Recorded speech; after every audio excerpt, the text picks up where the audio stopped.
欢迎回到新闻现场。鼓励民众报考客语认证，苗栗县长徐耀昌以及跨单位等主管等35人，今年带头报考客语初级认证。县府文官局18号办理客语初级认证研习班，以行动邀请大家轻松学客家话，也期望能够顺利通过认证。 担任过客语能力认证初级与中高级命题录音阅卷委员的客语老师徐焕生，亲自到县府担任客语初级认证研习班讲师，针对包括听力、口说及阅读测验等认证3大题型进行重点解说。县长徐耀昌表示，他身为客家人，开口讲客家话不是问题。为了鼓励大家踊跃参加客语认证，今年特地与多位主管一同报考。希望一摆啊，我亲自带同县政府的一些主管、强研委员啊，还有农会共下来考，希望大家能够考到好的成绩。莫讲，因为我讲下就因为讲按简单样的，最起码讲按样来考，好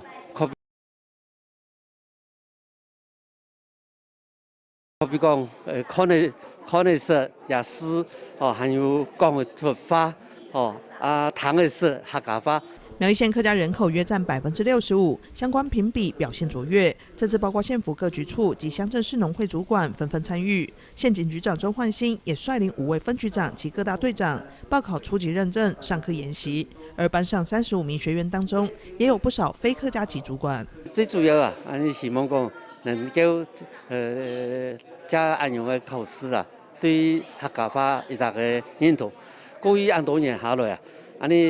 苗栗县政府可以讲推动客家话，非常的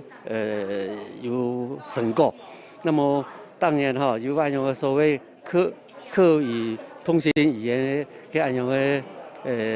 比赛啊，当然都拿得优等。首先呢，也拜大家安尼有努力做得拿到较很好嘅成绩杜方有。 差不多有10個可能人包括我自家咩可能人。为了提升通过认证的比例，县府不仅自办，也协助公所开设客语认证研习班以及公务客语研习班，不管民众或公务人员都鼓励参与，希望大家都可以轻松通过客语认证，营造客语友善环境。大瑞新闻从中苏慧玲县府采访报道。